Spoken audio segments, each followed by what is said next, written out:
In Congress, July 4th, 1776, the unanimous Declaration of the 13 United States of America.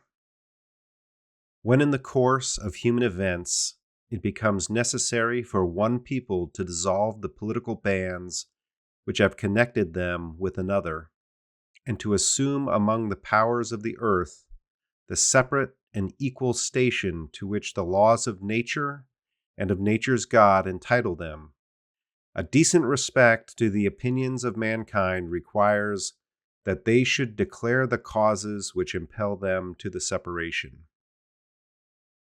We hold these truths to be self-evident, that all men are created equal, that they are endowed by their Creator with certain inalienable rights, that among these are life, liberty, and the pursuit of happiness. That to secure these rights, governments are instituted among men, deriving their just powers from the consent of the governed. That whenever any form of government becomes destructive of these ends, it is the right of the people to alter or to abolish it, and to institute new government, laying its foundation on such principles and organizing its powers in such form as to them shall seem most likely to affect their safety and happiness. Prudence indeed will dictate that governments long established should not be changed for light and transient causes. And accordingly, all experience hath shown that mankind are more disposed to suffer, while evils are sufferable, than to right themselves by abolishing the forms to which they are accustomed. But when a long train of abuses and usurpations, pursuing invariably the same object, evinces a design to reduce them under absolute despotism, it is their right, it is their duty, to throw off such government and to provide new guards for their future security. Such has been the patient sufferance of these colonies, and such is now the necessity which constrains them to alter their former systems of government. The history of the present King of Britain is a history of repeated injuries and usurpations, all having in direct object the establishment of an absolute tyranny over these states. To prove this, let facts be submitted to a candid world. He has refused his assent to laws, the most wholesome and necessary for the public good. He has forbidden his governors to pass laws of immediate and pressing importance, unless suspended in their operation till his assent should be obtained, and when so suspended, he has utterly neglected to attend to them. He has refused to pass other laws for the accommodation of large districts of people, unless those people would relinquish the right of representation in the legislature, a right inestimable to them and formidable to tyrants only.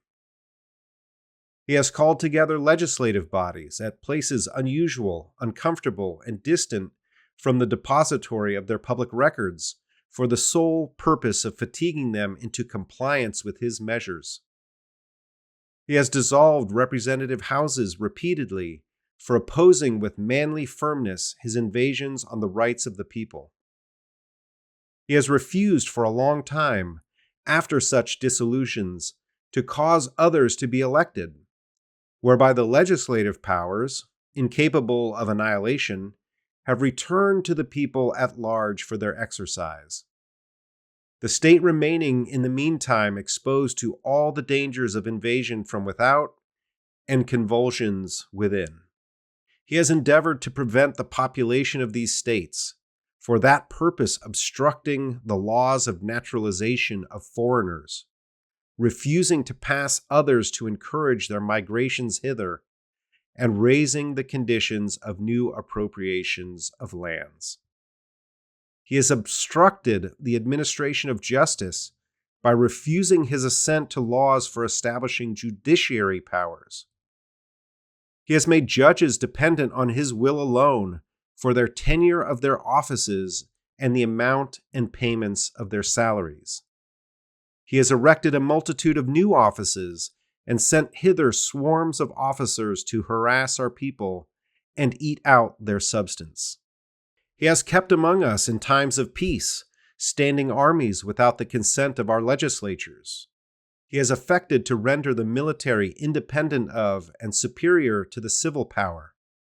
He has combined with others to subject us to a jurisdiction foreign to our Constitution and unacknowledged by our laws, giving his assent to their acts of pretended legislation, for quartering large bodies of armed troops among us, for protecting them by a mock trial from punishment for any murders which they should commit on the inhabitants of these states, for cutting off our trade with all parts of the world, for imposing taxes on us without our consent, for depriving us, in many cases, of the benefits of trial by jury, for transporting us beyond seas to be tried for pretended offenses, for abolishing the free system of English laws in a neighboring province, establishing therein an arbitrary government and enlarging its boundaries so as to render it at once an example and fit instrument for introducing the same absolute rule into these colonies, for taking away our charters, abolishing our most valuable laws, and altering fundamentally the forms of our governments, for suspending our own legislatures and declaring them invested with the power to legislate for us in all cases whatsoever. He has abdicated government here by declaring us out of his protection and waging war against us. He has plundered our seas, ravaged our coasts, burned our towns, and destroyed the lives of our people. He is at this time transporting large armies of foreign mercenaries to complete the works of death, desolation, and tyranny already begun with circumstances of cruelty and perfidy scarcely paralleled in the most barbarous ages and totally unworthy the head of a civilized nation.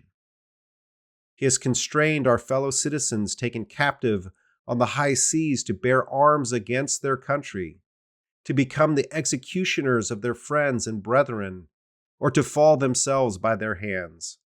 He has excited domestic insurrectionists amongst us, and has endeavored to bring on the inhabitants of our frontiers the merciless Indian savages, whose known rule of warfare is an undistinguished destruction of all ages, sexes, and conditions. In every stage of these oppressions, we have petitioned for redress in the most humble terms. Our repeated petitions have been answered only by repeated injury. A prince, whose character is thus marked by every act which may define a tyrant, is unfit to be the ruler of a free people. Nor have we been wanting in attentions to our British brethren. We have warned them from time to time of attempts by their legislature to extend an unwarrantable jurisdiction over us. We have reminded them of the circumstances of our emigration and settlement here. We have appealed to their native justice and magnanimity, and we have conjured them by the ties of our common kindred to disavow these usurpations, which would inevitably interrupt our connections and correspondence. They too have been deaf to the voice of justice and consanguinity. We must therefore acquiesce in the necessary, which denounces our separation, and hold them, as we hold the rest of mankind, enemies in war, in peace friends.